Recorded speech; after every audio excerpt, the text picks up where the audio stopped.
আসসালামু আলাইকুম, আশা করি সবাই ভালো আছেন। আজকে কাজ করব স্যামসাং Z2 প্রাইম G532 এটা হ্যাংলোগো ফ্লাশ করেছি, কাজ হয় না। তো এটাকে এখন আমরা আইএসপি করে দেখব ইএমএমসির কি কন্ডিশন আছে।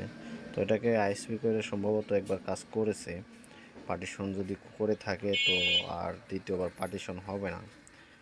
একটা ইএমএমসি একবারই পার্টিশন করা যায়, তার পরবর্তীতে আবার সমস্যা হলে সেই ইএমএমসি চেঞ্জ করে লাগাতে হয়। তো আমরা এখন আইএসপি করে দেখবো এটার কী অবস্থা আছে।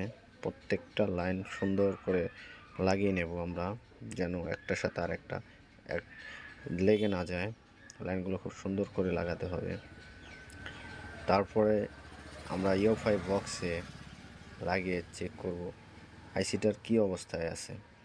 যদি পার্টিশন না করে থাকে তাহলে আমরা নতুন করে পার্টিশন করে তারপর প্রোগ্রামিং করে কাজ করব। তো এটা আমি ভয়েস তো পরে দিতেছি, আর দেখেছি আমি এটা পার্টিশন করা ছিল, এটাকে আগে কাজ করেছে। আর আমরা গ্রাউন্ডের লাইনটা সবসময় একটু মোটা তার দিয়ে দেবো, কারণ গ্রাউন্ডের লাইনটা একটু মজবুতের দরকার হয়, একটু শক্তিশালী দরকার হয়। তো আমাদের আইএসপি করা কমপ্লিট। এখন আমরা ইউএফআই বক্সে লাগিয়ে চেক করব কী অবস্থাতে আছে আমাদের ইএমএমসিটা। আমরা এখন কম্পিউটার স্ক্রিনে যাব, কম্পিউটার স্ক্রিনে আপনাদের দেখাই এটার কী অবস্থা। দেখুন এখানে ডিভাইস পার্টিশন কমপ্লিট দেখাচ্ছে আর 90% কনজুম। তো এটা একবার পার্টিশন করেছে, তো এটা আর দ্বিতীয়বার পার্টিশন হবে না। এই আইসিটা আমাদের চেঞ্জ করে কাজ করতে হবে।